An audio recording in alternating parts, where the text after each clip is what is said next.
Conexão Ambiental. Jornalismo comprometido com o futuro das gerações e com o equilíbrio da vida. Brasil Central, o Brasil inteiro ligado. Bom dia, Goiânia, bom dia, Goiás, bom dia, Brasil. Uma ótima manhã para você que sintoniza a Rádio Brasil Central em qualquer lugar do Brasil e do mundo e também pela RBC FM 90,1 para toda a grande Goiânia.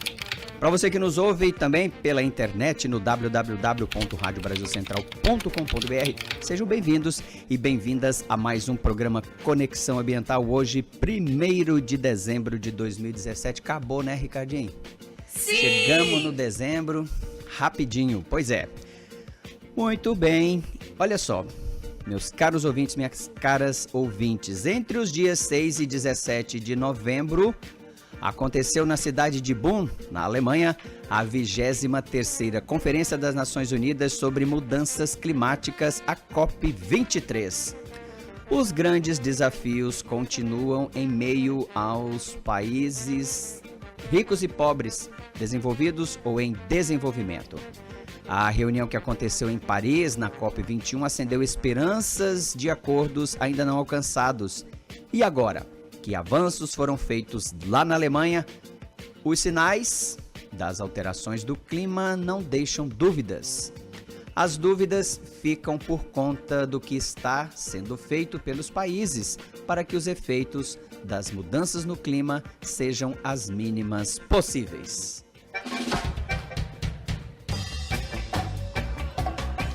Brasil Central, o Brasil inteiro ligado. Rádio Brasil Central em cadeia com a RBC FM para toda a grande Goiânia, no ar Conexão Ambiental. E hoje, em nosso programa, nós vamos falar sobre a COP23, as negociações e o meio ambiente. Conosco aqui para esse bate-papo, professora Luciane Martins, advogada, consultora ambiental e sócia da Rede Gaia Consultoria Ambiental, é doutora em Ciências Ambientais, mestre em Direito, especialista em Direito Processual Civil, pesquisadora, professora de Direito Ambiental e Agrário da Pontifícia Universidade Católica de Goiás. É autora de vários livros, dentre eles Economia Verde no Contexto do Desenvolvimento Sustentável. Bom dia, professora Luciane, seja bem-vinda mais uma vez aqui. Bom dia, Emerson, bom dia aos nossos queridos ouvintes, é sempre um prazer, agradeço muito o convite. A gente está aqui debatendo um pouco a questão ambiental que é tão importante e aproveito para parabenizá-lo por esse programa. Obrigado, professora. E o Conexão Ambiental só existe também porque os nossos convidados, né, sempre altamente qualificados, professora, eu faço questão de ressaltar isso aqui. Obrigado pela presença da senhora aqui. Eu é que agradeço. Professora, a senhora esteve presente, né, você esteve presente lá na Alemanha, na COP23, comparado aí às duas últimas COPs, mas principalmente a Paris, porque parece que foi meio icônica, né, foi muito importante aquela reunião, dentre todas que já aconteceram. Como é que foi, assim, num balanço rápido e geral, a COP23 lá em Bonn, na Alemanha? Bom, Emerson, eu estive presente nessas 3 últimas conferências do clima, né? Em Paris, o ano passado em Marrakech e esse ano em Bonn, na Alemanha. Então, a gente pode ver a evolução de uma série de questões, né, que estão acontecendo e, às vezes, uma evolução em outras tantas, né? Quando a gente fala na questão climática, a gente tem que ligar necessariamente a questão econômica, então existe sim uma pressão dos países em relação a que isso não interfira em suas economias. Mas o que é mais importante nisso, que a gente sentiu nessa evolução, né? Porque o Acordo de Paris ele foi emblemático para dizer, olha, a gente precisa realmente fazer alguma coisa. Eu acho que talvez a gente estivesse também naquele clima pós aquele ataque terrorista que teve em Paris, né? De grande gravidade. Então existia uma coesão dos países no sentido de fazer valer aquilo que é bom para a humanidade. Então foi um momento muito importante há 2 anos atrás, em 2015, e o que a gente sentiu, Marrakech foi mais um passo. A gente conseguiu, e eu assim, dos meus estudos, acho que fundamentalmente em função da posição do antigo presidente dos Estados Unidos, né, o Barack Obama, que fez um trabalho muito bom, e a gente conseguiu em um ano, isso foi um tempo recorde, ratificar o Acordo de Paris. Quer dizer, o Acordo de Paris ele começou em 2015, mas precisaria da adesão, por assim dizer, dos outros países.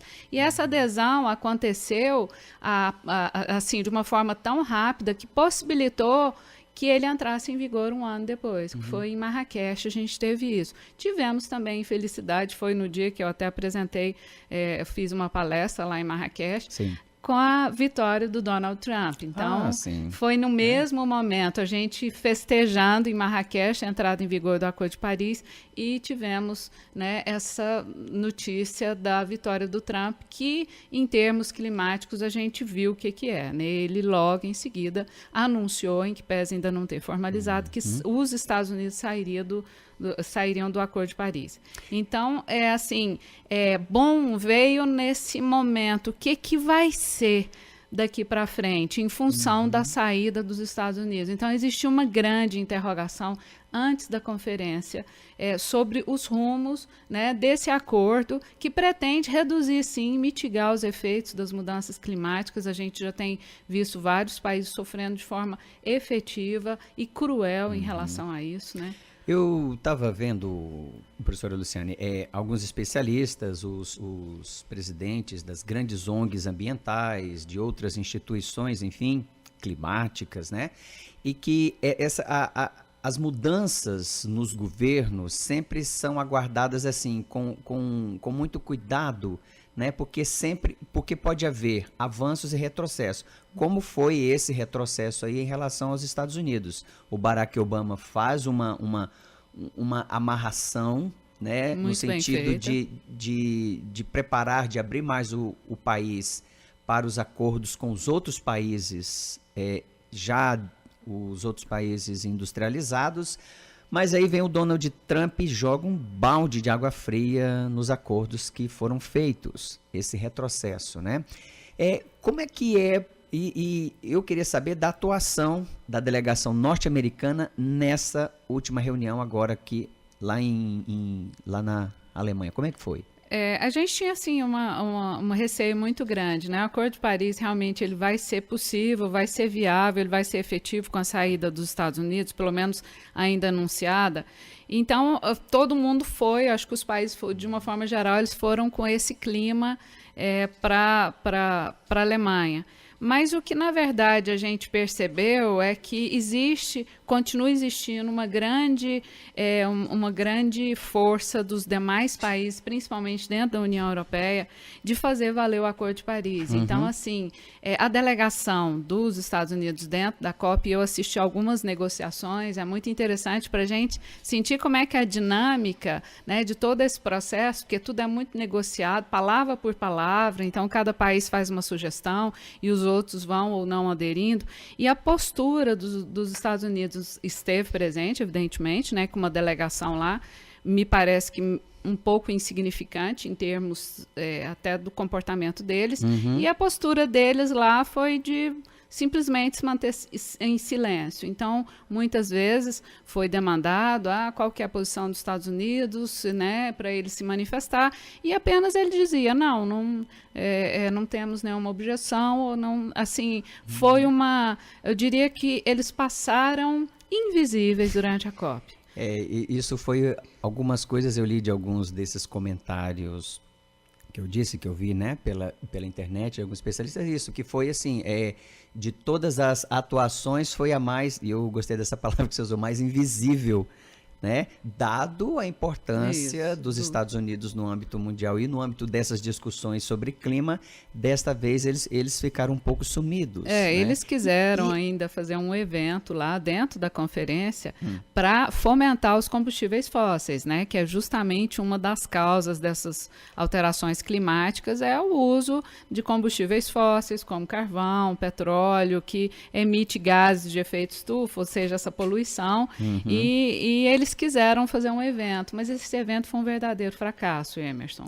Então, eles, lá dentro... Esse evento seria, assim, para promover então, a indústria do carvão petrolífera dentro da de uma Conferência reunião, do Clima. Mas é muito abuso, muito né? abuso. É muita coragem, então, né? assim, primeiro foi um evento esvaziado e num segundo momento o que aconteceu foi que várias ONGs entraram, né, e acabaram com a possibilidade de desistência de qualquer evento. Quer dizer, realmente era um local inadequado para se fomentar os combustíveis fósseis. Então, assim, eu diria que eu tinha também muito receio, depois do anúncio do Trump, que sairia do Acordo de Paris, que isso, e eu tenho estudado muito o Acordo de Paris, então eu falei, gente, isso não vai ser mais possível em função de que os Estados Unidos hoje é o segundo maior emissor do mundo e é uma grande potência.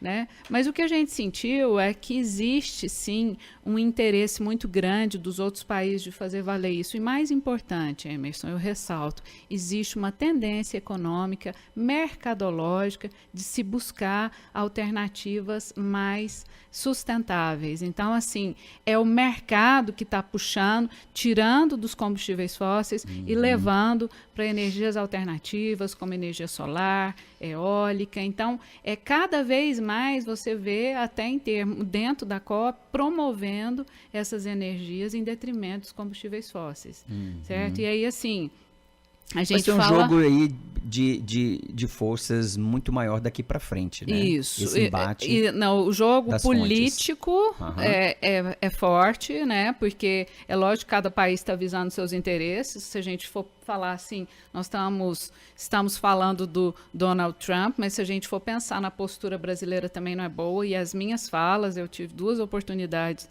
de falar na COP, em um evento da Organização Internacional da Francofonia e em um outro evento do Centro Internacional de Direito Ambiental Comparado, que é uma instituição francesa, e em ambas eu, infelizmente, não pude falar tão bem do Brasil em termos do que ele tem feito. Então vamos agora falar, já que tocamos no Brasil, vamos falar da atuação do Brasil nesta última COP, porque é muito importante, porque vem aí dentro das últimas decisões, né, que foram tomadas este ano dentro do atual governo, e que como é que a delegação brasileira se comportou, né, e o que levou para a COP23? Olha, assim, eu estive participando, eu não participei efetivamente de eventos da COP, mas tinha um espaço, eventos da COP do Brasil, né? Mas tinha um espaço que eu fui por um centro de pesquisa internacional, então eu não tratei muito com a delegação brasileira, porque é uma delegação governamental. Eu fiz parte de um grupo de pesquisadores. Os técnicos brasileiros não acompanham, não estão juntos, ou isso é paralelo? Não, de forma paralela? Não, assim. Eles atuam assim, dentro lá do stand, o Brasil teve um stand bom lá dentro, né, de bom, por sinal, muito interessante. Os eventos foram, eu acompanhei rapidamente alguns, porque são vários eventos, Emerson, não dá pra gente, paralelos um espaço, também, né? Então não dá pra gente acompanhar tudo, mas assim, o Brasil querendo promover o que ele tem feito de bom, então não é para dizer que também o Brasil não tem feito nada. Então, recuperação da Mata Atlântica, redução do desmatamento na Amazônia, então, mas uma coisa muito mais política do que efetiva. A gente sabe dos bastidores que a coisa não é bem assim. Tanto é que o Brasil recebeu, né, cada dia eles iam premiando, evidentemente, primeiro a ser premiado foi os Estados Unidos, com um prêmio, entre aspas, chamado o fóssil do dia. O fóssil do dia significa os países que estão poluindo mais, estão querendo chamar atenção. E no dia 15 de novembro, né, nós aqui comemorando o Dia da República, o Brasil foi presenteado com esse título. Então, assim, o Brasil, assim, e isso em termos internacionais, e justamente por estar promovendo o desmatamento na Amazônia, que ainda está em que pese, se a gente for pensar, né? É lógico que depende do jeito que você avalia. Se o presidente Michel Temer, quando falou lá na ONU, lá em Nova York, em setembro, ele falou, olha, reduzimos o desmatamento em 20%. De um ano para o outro. Esse dado ele está correto, mas se você for pegar em termos de 10 anos, a gente aumentou. Nosso histórico, né? O inverso, né? A gente aumentou, diminuiu em 10 anos, mas aumentou nos 2 últimos anos. Certo? Então, assim, e mais, só para terminar a questão desse título de fóssil do dia, esse prêmio que nós recebemos, foi por uma medida provisória, a 795, que agora foi aprovada pelo Congresso Nacional, que é justamente concedendo benefícios para as petrolíferas. Então, assim, a gente ainda está promovendo combustíveis fósseis, enquanto o mercado internacional está mais voltado para as energias renováveis, o Brasil está concedendo benefícios, né? E você deve ter acompanhado, é um benefício de 40 bilhões anuais, 1 trilhão em 25 anos, no momento que o Brasil está em crise. Como assim? Gente, 1 trilhão de reais, né, de benefícios para petrolífera, justamente pro pré-sal. E para o mercado mais rico do mundo, que é o petróleo, né? Agora eu pergunto, por que dar incentivos para petrolíferas? E esse dinheiro vai sair do bolso do contribuinte, né? Evidentemente, nós é que vamos pagar essa conta. Então, assim, eles pegaram pesado no Brasil em relação a isso, fizeram uma crítica grande, mas a gente vê que isso não tem uma associação com as preocupações do Brasil aqui interno, né? A gente chega e o Congresso Nacional confirma essa medida provisória. Então, assim, a gente teve uma perda muito grande em termos financeiros e em termos ambientais com essa medida. Pois é, se a população quiser cobrar, né, o nosso ouvinte, cobre do seu deputado federal.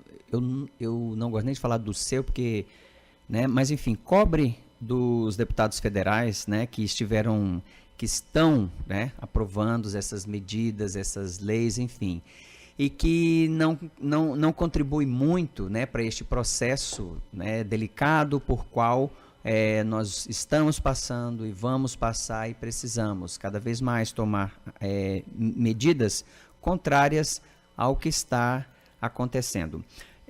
Professora Luciane, eu fico imaginando um prêmio desse que foi dado lá no dia 15 de novembro para o Brasil, né, o fóssil do dia. A repercussão isso internacionalmente, neste momento em que nós estamos... o Brasil tenta se recuperar desse ambiente econômico desfavorável. Eu fico imaginando que uma notícia dessa pode atrapalhar, por exemplo, o país buscar investimentos fora. Isso é verdade, Emerson, que o ano passado, né, o Brasil teve esse anúncio por parte da Noruega, que é o maior... Ganhou um puxão de orelha. Que é o maior investidor, né, contra o desmatamento na Amazônia, que é o Fundo Amazônia. A Noruega virou e falou, olha, o desmatamento está aumentando, para onde está indo meu dinheiro? Então, vou cortar 50%. É o maior investidor. Quer dizer, então, os países vêm com muita preocupação. Eu diria assim, dos últimos anos, quando a gente estava em Paris, foi pós-acidente da Samarco. Então, as pessoas aterrorizadas, como assim? O que está acontecendo no Brasil? Então, isso chamou muita atenção. O ano passado, toda a questão do impeachment e o que estava acontecendo, e já algumas medidas que a gente via com preocupação, e esse ano mais ainda, o que aconteceu com a Samarco? A gente fala nada. Não houve responsabilização. O que está acontecendo com a Amazônia? O desmatamento está aumentando. Então, assim, assim, o que eu acho interessante nisso, e todas as vezes que eu participo desses eventos internacionais, eu faço questão, porque sou da área ambiental, de puxar a sardinha para cá. Eu falo de cerrado, eu falo da importância da floresta amazônica, mas falo da interação com o cerrado, que o cerrado é berço das águas, e pela primeira vez eu vi assim, um público já inteirado do que estava acontecendo com o cerrado. Então, talvez o problema na Chapada chamou a atenção, porque é um patrimônio mundial da humanidade, né? Então, assim, as pessoas ficaram muito tocadas com tudo aquilo e viram a importância do cerrado.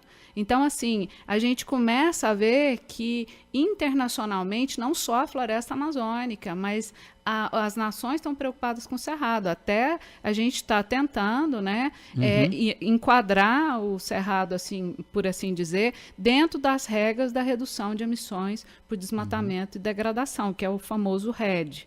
Né? Então, assim, antes era só Não, tem que ser floresta amazônica, Mata Mata Atlântica, porque né, são vegetações mais exuberantes. Não, Cerrado, primo pobre. Vai deixando, né? E agora a gente vê essa importância. Eles estão realmente preocupados com isso. Ok, vamos a um breve intervalo e a gente já retorna.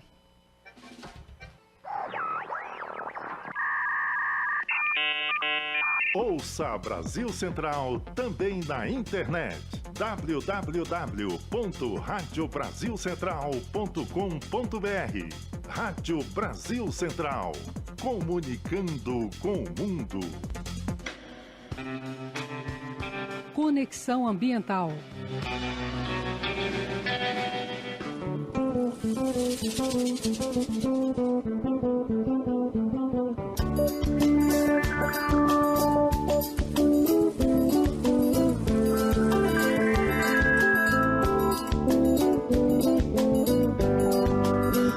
Conexão Ambiental para todo o Brasil, pela Rádio Brasil Central e também aqui pela RBC FM para toda a Grande Goiânia. No programa de hoje falamos sobre a COP23, a última reunião, né, das Nações Unidas para a mudança, para o debate sobre as mudanças climáticas. Conosco aqui, em nossos estúdios, professora doutora Luciane Martins, professora da Pontifícia Universidade Católica de Goiás, que esteve presente lá em Bonn, na Alemanha, na COP23. Professora Luciane, estávamos falando aqui, né, do que o Brasil foi fazer, foi levar para a COP23, mas o que nós temos feito aqui é governo, e aí a responsabilidade nossa, de todo brasileiro, de todo cidadão, na mobilização, em tomada de consciência da nossa responsabilidade de cidadão para com as questões climáticas. E aí a gente estava conversando sobre essa questão hídrica. Eu acho que tocou ou está tocando e vai tocar cada vez mais forte, porque ela, apesar das chuvas terem começado, e o tema já saiu da pauta jornalística, né? Ninguém mais fala, os jornais, TV, internet, ninguém mais fala em crise hídrica. E essa crise, ela só deu um tempo, né? Mas ela vai retornar assim que as chuvas passarem. E há um problema aí de que elas venha cada vez mais intensa, se nós não tomarmos realmente decisões e ações concretas. E isso tem a ver muito com o Cerrado, que nós estávamos falando aqui no intervalo, que é o berço realmente, e profundamente, seriamente, é o berço das águas do país. Isso, então, como eu estava dizendo, pela primeira vez, Cerrado apareceu na pauta, né, de uma conferência internacional, pelo menos das que eu participo, e eu observo isso muito, porque eu luto na questão do Cerrado, e assim, chamou a atenção essa questão da importância da sua manutenção em função de se tratar desse berço, né, esse berçário das águas. E a gente sabe, de todos os estudos têm comprovado de que essa vegetação, que a gente às vezes dá tão pouco valor, né, mas que tem uma biomassa grande, porque em que pese ser uma árvore tortuosa, ela não é tão alta, ela tem sim raízes profundas, né, então por isso que ela tem uma quantidade de biomassa que a gente fala grande, porque às vezes é 2, 3 vezes maior o que tem para baixo, né, do que o que tem efetivamente para cima, é o que a gente chama de, né, floresta de cabeça para baixo. Isso. E é isso que propicia a percolação da água, né? A água da chuva, ela cai no solo e ela vai infiltrar com facilidade, porque a vegetação propicia isso. Por isso que a gente vê coisas tão lindas no Cerrado na época de uma secura extrema, como aconteceu, que é a floração dos ipês. Por quê? Porque eles estão buscando água lá fora, lá no subsolo, e eles não estão precisando, igual a gente aqui, morrendo pela secura do tempo. As árvores têm todo esse equilíbrio. Elas vão também mudar suas folhas, a maior parte, elas mudam na época da seca. Então a gente vê aquele mato seco e as folhas das árvores verdinhas em função disso.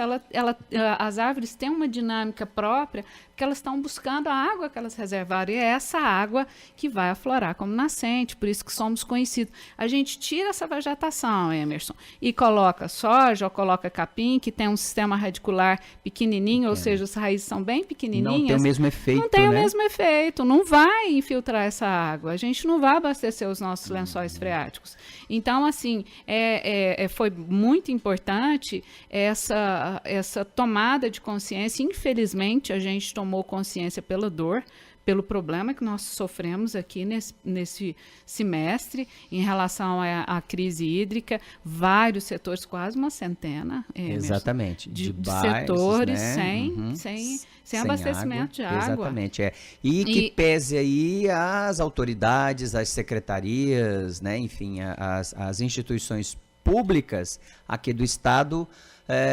Há uns meses atrás, eu estava fazendo uma pesquisa, não me lembro aqui agora, e aí, ao fazer a pesquisa no Google, me deparei com algumas frases de alguns secretários, não vou citar aqui agora o nome, mas a gente sabe, de alguns secretários, né, do governo, em dizer que, não, Goiânia não... Aliás, aqui, não preciso falar, aqui, no estúdio aqui do programa Conexão Ambiental, vários especialistas estiveram, né, dessas secretarias e afirmaram, não, aqui em Goiás, em Goiânia, nós não temos esse problema, nós não vamos ter esse problema. Jogaram muito essa confiança aqui no sistema João Leite, né, que ainda não estava pronto, ainda não está pronto. Visitei a estação de tratamento de água do João Leite, né? Ainda não está 100% operante, Borges, né? Sistema Mauro Borges, exatamente. Não está 100% operante, né? Mas estão terminando a instalação de equipamento, mas jogaram muita confiança nisso. As águas do Meia Ponte abaixaram terrivelmente, alguns pontos literalmente secaram, né? E isso foi bom no sentido para mostrar à população, né, que nós temos um problema sério e grave de abastecimento que, no momento, agora, nas chuvas, as águas sobem, mas o problema estrutural não foi resolvido. Não foi. Então, eu acho que a gente tem, na verdade, Emerson, um problema de gestão.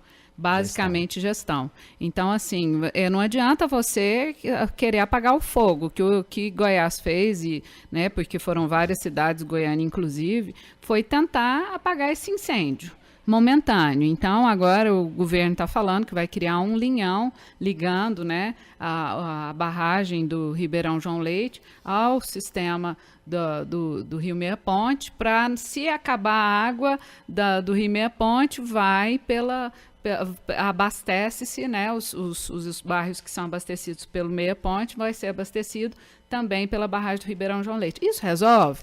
Isso é um paliativo. Vamos pensar no trabalho que foi feito principalmente pela DEMA, né, e depois a CECIMA também encampou, que é de verificar as outorgas de água, né, dentro do sistema do Rio Meia Ponte. Não só o Rio Meia Ponte, Rio Araguaia, todos os nossos rios, Rio Vermelho, Bacalhau, Rio das Almas, todos. Exatamente. Nós tivemos no estado inteiro rios que sempre foram rios perenes e viraram temporários, secaram completamente. Então, assim, como é que está a gestão disso? Como é que estão a observância, como é que está a observância da legislação, as nossas áreas de preservação permanente, ou seja, no entorno dos cursos d'água? Essa vegetação está sendo mantida, ela é importantíssima para proteger o recurso hídrico. E a gente está desmatando cada vez mais. Então, quer dizer, tanto essa questão de monitorar as áreas de preservação permanente nos cursos d'água, quanto verificar a extração irregular de água, ou talvez um excesso de outorgas de água, porque tem quando a Secretaria do Meio Ambiente, né, fornece uma outorga, significa eu te autorizo a irrigar a sua plantação. Só que a Lei da Política Nacional de Recursos Hídricos, ela é muito clara em falar em caso de escassez, né, o uso prioritário é o consumo humano e dessedentação de animais. E o que a gente viu não foi isso. Não foi isso. Muito pelo contrário, né? Isso. Aliás, professor, eu já fiz essa observação aqui, os nossos entrevistados também. Quando chega já em 2 ou 3 momentos, né, em cada ano passado, um problema hídrico, os problemas hídricos, a culpa, num primeiro momento, e o pedido para né, das propagandas governamentais, é que o consumidor individual, o consumidor doméstico, faça economia, né, dando a impressão de que os grandes consumidores são os consumidores domésticos. E não é bem isso, né? A indústria, creio que é a grande primeira, e a agropecuária são os grandes consumidores. Se a gente pensar, e assim, não querendo, eu acho que a gente tem que valorizar, a gente precisa produzir alimentos, mas a forma com que a gente está produzindo está equivocada. A gente utiliza, né, irrigação basicamente por pivô central, e é isso, a gente tem também uma política nacional de irrigação que fomenta e concede benefício para esse tipo de irrigação, que é insustentável. Por quê? Porque ela utiliza muita água e 70% dessa água vai evaporar, ela não chega para a planta. Por que a gente não cria sistemas mais eficientes, como gotejamento, microaspersão, para evitar esse desperdício? Porque a gente não pode, não, mas isso vai evaporar, vai voltar, vai formar nuvem, vai voltar. Não, nós estamos precisando de água agora, entendeu? Então, assim, a gente precisa repensar o que a gente está planejando em termos de produção, porque a produção agropecuária, ela consome também 70%, a parte da indústria 20%, e o consumo nosso, né, da população é só 10%. É lógico que a gente precisa fazer o nosso dever de casa. A gente não pode falar, não, quem está gastando mais é agropecuária, eu vou aqui lavar a minha calçada com mangueira, né? Isso é um absurdo, né? Então, assim, tem hora que dá vontade, com tanto de bairros que passaram a falta d'água, a gente vê em outros as pessoas fazendo isso é até falta de solidariedade humana. Eu interpreto assim. Exato. Então, assim, a gente tem que ter essa consciência que a gente faz parte de um todo, que cada um tem o seu dever. Ok. E não é ausência, não é falta de pesquisa nem de tecnologia, né, professora? Não. Porque as universidades estão aí, as instituições públicas, privadas que fazem pesquisa, investem em soluções, né, para essa questão aí que a gente estava falando da irrigação. Não é falta de tecnologia, é falta de gestão. Isso, é falta de gestão, como eu disse. Então, assim, se os nossos governos agora forem para a mesa com seus técnicos e falarem o que a gente vai fazer efetivamente, não para apagar incêndio, mas possivelmente, Emerson, a gente vai voltar o ano que vem aqui e estaremos falando do mesmo problema. E o problema é o seguinte, aí voltando para a questão climática, né? A gente está vendo um agravamento, né, gradativo dos nossos problemas ambientais. Então, se é natural da nossa região aqui, 2 estações bem definidas, uma chuvosa e uma seca, o que a gente está vendo é que na hora que vem a seca, ela vem com uma intensidade maior, a gente sofre mais. Isso são os extremos climáticos. E na hora que vem a chuva, ela também vem de forma extrema. Né? A gente está vendo agora Belo Horizonte e região ali, completamente, regiões que foram cidades destruídas em função de um grande temporal de 20 minutos. Quer dizer, são essas alterações climáticas que estão acontecendo e que a gente não está percebendo. Então, quanto mais a gente se prevenir para elas, melhor. E a nossa prevenção aqui nesse momento que está efetivamente nos atingindo é a questão hídrica. Então, não é porque começou a chover, e ainda bem, São Pedro está sendo bem generoso, está mandando uma quantidade de chuva boa, que assim permaneça, né, que a gente vai esquecer esses problemas. Pois é.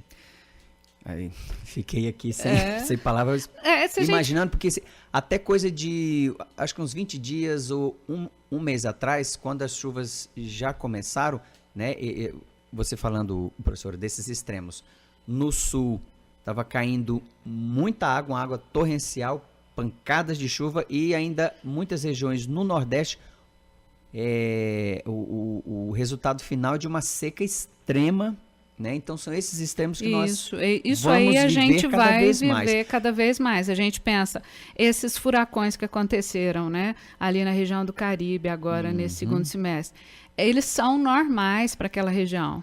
Mas o que está acontecendo é que a intensidade está ficando mais forte. E por que a intensidade está ficando mais forte? Por causa dessas alterações climáticas que estão fazendo aquecer as águas, né, do Oceano Atlântico, que faz a formação desses furacões e que muitos passam desapercebidos, porque eles logo vão acabar, desaparecer ainda mesmo no mar. Mas agora estão ficando fortes. Tiveram 2 seguidos que atingiram a costa americana de forma dramática. Professora, e as cidades, o município, né, os nossos municípios, principalmente os grandes municípios que, enfim, com menor ou maior dificuldade, é quem consegue ter um pouco mais de recursos, consegue acessar investimentos internacionais. Como é que nós estamos lidando, né? Como é que o corpo técnico das prefeituras, né? E aí eu vou puxar aqui para a nossa realidade aqui, Goiânia, a grande Goiânia. Nós estamos nos preparando, nós estamos conseguindo perceber, os gestores estão conseguindo perceber isso, e nós estamos trabalhando políticas nesse sentido para a gente tentar mitigar também aqui em Goiânia, nos grandes municípios, né? A grande Belo Horizonte, grande Porto Alegre, grande São Paulo, grande Rio de Janeiro, com relação a essas mudanças, que a gente sabe que é uma coisa estrutural. Isso. Se o planeta não fizer, né, todos nós vamos sofrer ainda mais. Quando a gente fala na questão climática, existe uma parte que é a mitigação, que a gente chama, que é a redução dos efeitos. Então, se eu posso reduzir a emissão de gás de efeito estufa, eu estou fazendo uma mitigação em relação a reduzindo os efeitos das mudanças climáticas. Quando eu falo em adaptação, e a gente tem que pensar que, de qualquer sorte, o Acordo de Paris não falou, olha, vamos manter a temperatura. Não, ele vai subir a temperatura. A gente espera que se várias atitudes sejam tomadas, e essas atitudes, Emerson, é muito mais do que os países se prontificaram a fazer, porque antes do Acordo de Paris foi feito, né, a gente chama o INDC, que são as contribuições nacionais de cada país. Mesmo se os países fizerem, até o final do século nós vamos subir 3 graus. Então, o Acordo de Paris fala que a gente vai aumentar, mas a gente quer manter em 2 graus de elevação, se possível 1,5 graus, que já foi uma conquista. Então, quer dizer, a gente precisa fazer muito mais. Então, o Brasil está fazendo pouco, com certeza o Estado de Goiás também, o nosso município pouco está falando, né? A gente teve, em 2011, aquele grande desastre na região serrana do Rio de Janeiro, que resultou em uma lei, que é a Lei da Defesa Civil, né? A Lei dos Desastres Ambientais, que é justamente preparar as cidades para esses eventos. A gente tem que ter essa adaptação. Isso é fato. Não adianta agora a gente falar, não, vamos acabar com a mudança climática e nós não vamos sofrer nada. Nós já estamos sofrendo. O Brasil, então, tem uma legislação desde 2012, então tem 5 anos, justamente nesse sentido. Eu estava escutando agora, antes de vir, que nas cidades no entorno de Belo Horizonte, o sistema que eles têm de alerta é passar um carro de som para avisar que vai chover, mas não deu tempo, porque a chuva foi muito forte, muito rápida. Então, assim, que sistema que a gente tem que ter? As nossas prefeituras têm que fazer o mapeamento das áreas de risco. A gente, em função dessa lei, a gente passa em alguns lugares e vê assim, uma plaquinha área tímida, sujeita a alagamento. Evite transitar em momentos de chuva. Isso não é o suficiente, né? Não é o suficiente. Então, quer dizer, tem que ter esse monitoramento das áreas de risco, tirar essas populações que morem nessas áreas, tá? E, principalmente, a gente ter um controle maior desses eventos. Então, assim, e aí a gente pensa, né, Emerson, você está me falando aqui, nós estamos num momento no Brasil de um estado econômico tão caótico que até a nossa previsão climática está correndo risco de acabar. Porque os computadores, né, eles exigem muito, tem um gasto energético muito grande, e agora o que eles estão fazendo? Né? Não tem dinheiro para pagar, então vamos parar isso. Então, de fazer previsão de tempo. Isso, parar o sistema de monitoramento nosso. Olha só que absurdo que nós estamos chegando. Vamos fazer aqui um breve intervalo, daqui a pouco a gente retorna. RBC FM, Rádio Brasil Central.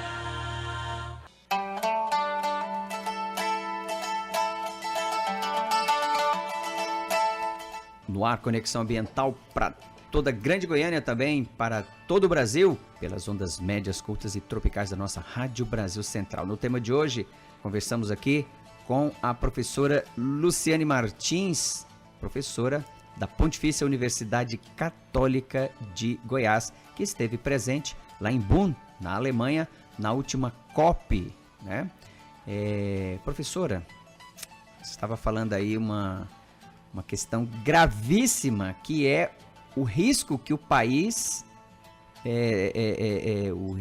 sofre de ter que parar com as previsões climáticas, né, do tempo.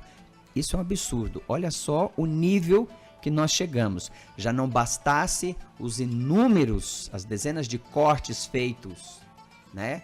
Já feitos e que vão ser feitas mais ainda na pesquisa brasileira, universidades, né? As nossas universidades parando com pesquisas seríssimas em todas as áreas, gente, em todas as áreas, né? E vamos deixar também de prever o tempo. Isso. Que é complicado prever o tempo, né? Isso. É uma estimativa de todo um aparato tecnológico que evidentemente gasta energia e tal. E como estão fazendo os cortes, né, nas universidades, no centro de pesquisa, o INPE está sofrendo isso também. Então ele está em vias de parar. Quer dizer, como é que a gente vai fazer no nosso dia a dia? A gente entra, né, nos nossos celulares e como é que vai ser a previsão do tempo hoje em Goiânia ou daqui uma semana? A gente não vai ter isso. Como é que os nossos produtores vão poder se organizar? Então, assim, nós estamos chegando num momento de grande caos em relação a isso. Então, no momento que a gente está passando por problemas sérios em relação a esses extremos climáticos, você não vai ter previsão para poder se prevenir desses eventos extremos, essas chuvas, né? Eu lembro, você vai lembrar, agora em setembro, tiveram vários vídeos, né, que circularam na internet, que a BR-153, perto de Abadiânia, Alexandria, parecia que você estava num país da Europa, era neve. Isso é extremo, gente. Isso não é normal. Então, a gente está vivendo esses extremos climáticos e a gente tem que se adaptar também a eles, porque eles vão continuar acontecendo. Me lembro aqui que foi em 2013, me lembro desta notícia, porque foi assim, um extremo, né, quase que uma aberração. O início da primavera na China, simplesmente em determinadas regiões na China, foi com uma nevasca. Nós estamos falando da primavera. Lá na China, em 2013, começou com uma nevasca terrível. Então, gente, é isso que nós vamos viver cada vez mais. Dia desses, num dos jornais aqui, um vídeo, né, que circulou também pela internet, de o início de um furacão. Foi furacão, né?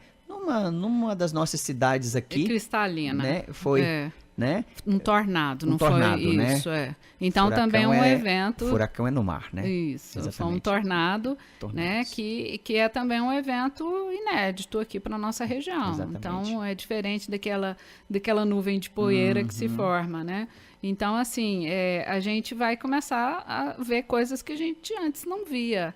Ou só via em outros países, né? Então... Como foi alguns anos atrás, num furacão, eu acho que categoria 1, a primeira vez que aconteceu foi em Santa Catarina, né? Isso. Nunca havia acontecido. Um evento de um furacão no Brasil e não é uma coisa prevista, né, em termos meteorológicos, climáticos. Então aconteceu. Então a gente vai começar a ver algumas coisas que a gente não estava acostumado a ouvir só longe, como você mesmo falou, ouvia falar. Não, a gente vai começar a vivenciar isso. Professora, e essas mudanças que nós precisamos, a gente sabe que nós alteramos, estamos ajudando, né, colaborando com com o aumento com a mudança do clima em todo o mundo.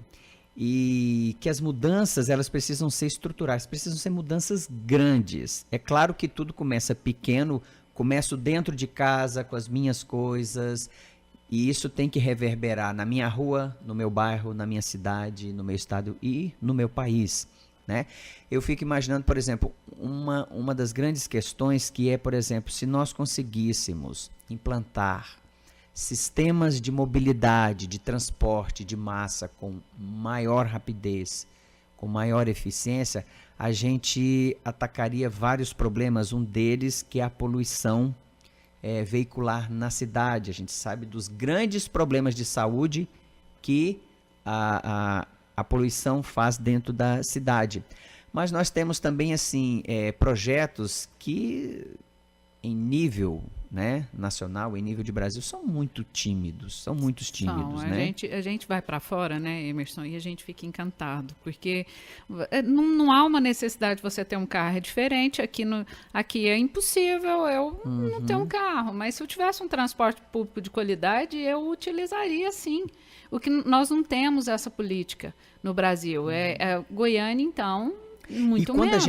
E quando você falou aí de ir fora, às vezes o nosso ouvinte fala, Estados Unidos, Japão, Europa. Não, eu sempre cito o caso aqui da Colômbia, de Bogotá, o salto, o Chile, né? Que eles deram na questão do transporte público. E saiu, Emerson, eu estava na COP e vi esse relatório da Organização Mundial de Saúde alertando para a quantidade de mortes que acontecem em função também de problemas ambientais, principalmente ligados à poluição.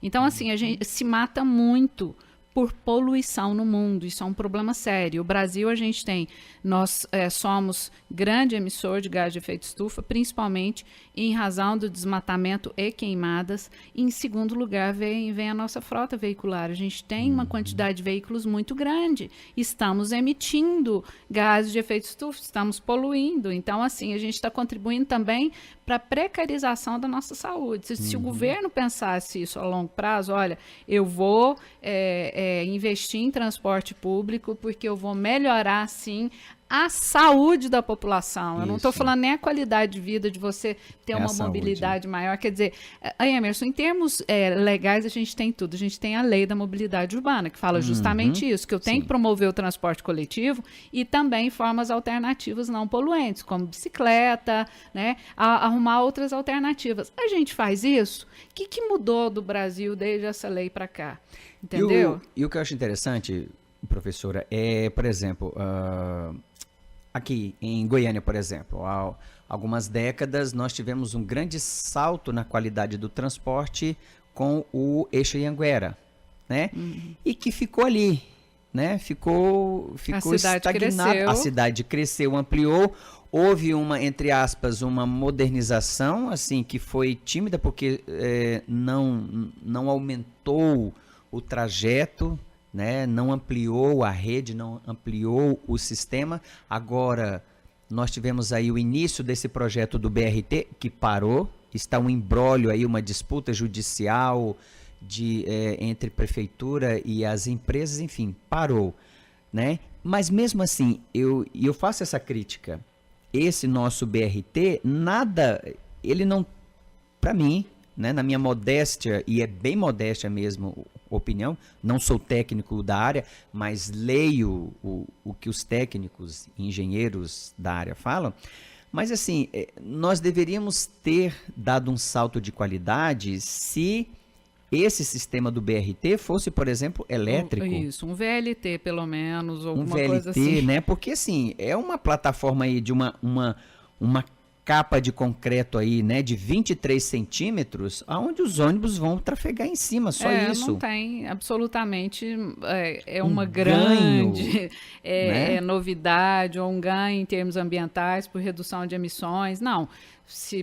O que se espera é que mais pessoas utilizem o transporte coletivo, se ele funcionasse, deixando seus carros, né? Mas isso aí efetivamente não resolve o problema. A gente tem um problema sério, somos uma grande cidade que já deveria ter uma malha, né, de transporte coletivo à altura da exigência da cidade, não que a gente tem atualmente aqui em Goiânia, que as pessoas elas utilizam em último caso. Né? Tem uma pesquisa do Instituto Ecos de 2, 3 anos atrás, Emerson, que fala, né, que vai medir a felicidade do brasileiro. E um dos itens que eles mediram foi essa questão: o que vai te fazer feliz? Ter um carro, uma casa? Então, muitos, ter minha casa própria. Carro, tá lá, mas muito lá atrás. Eles falam um transporte coletivo de qualidade. Exatamente. Então, quer dizer, a população ela não está querendo ostentar ter um carro próprio. Eles querem mobilidade. Até porque a manutenção de um carro... Atualmente, com o combustível no preço chegando do jeito que está, é seguro, é combustível, é o desgaste do carro, enfim. Mas o preço do combustível sempre é um peso muito grande, sim, né, na manutenção. Com certeza. Realmente, se fosse para escolher, quem é que não escolheria? Você ter primeiro, claro, a sua casa, sua... E você poder deslocar com facilidade, com mais rapidez, para qualquer canto da cidade, né? E, de forma segura. E uma cidade com menos poluição é uma cidade mais saudável. Eu tive agora em Bonn, né? A conferência foi em Bonn e eu fiquei em Colônia, que é uma cidade vizinha, cidade ao lado, né? E fazia todo esse trajeto todos os dias por eles chamam de trem lá, que é como se fosse um bonde ou um metrô, mas é de superfície.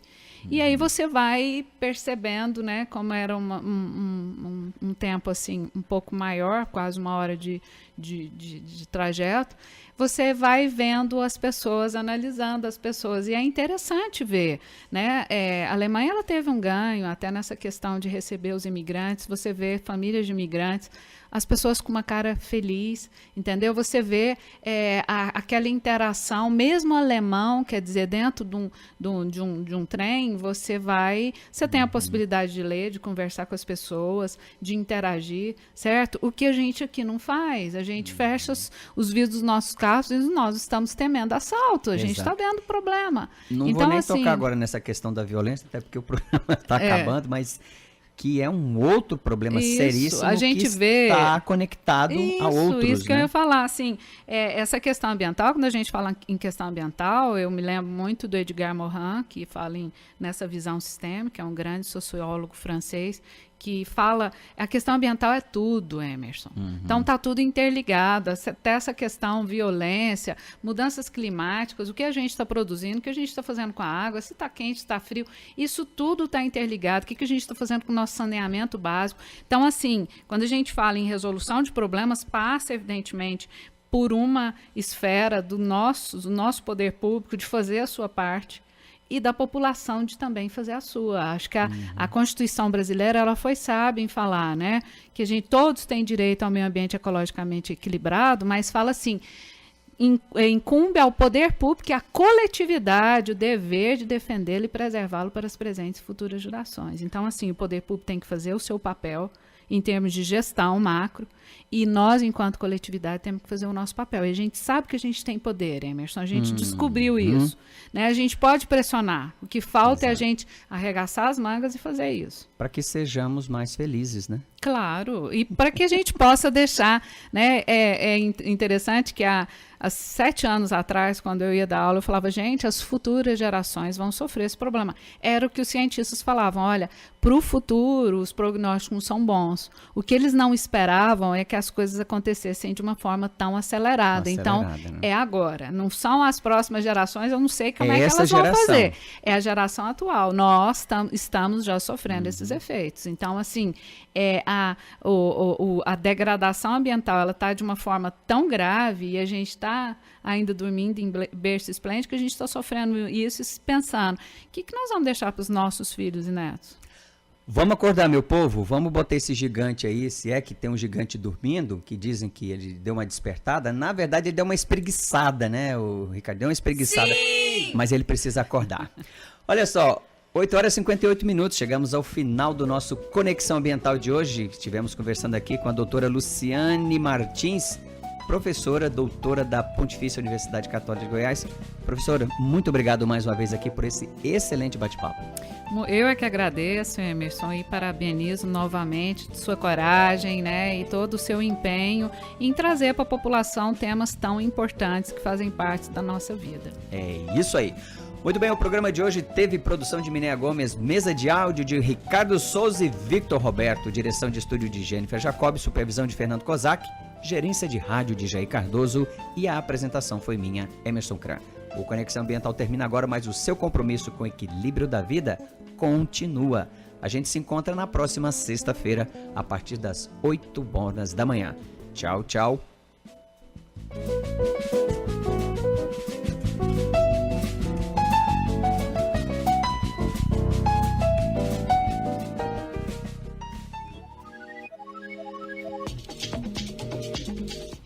Conexão Ambiental. Jornalismo comprometido com o futuro das gerações e com a vida no planeta.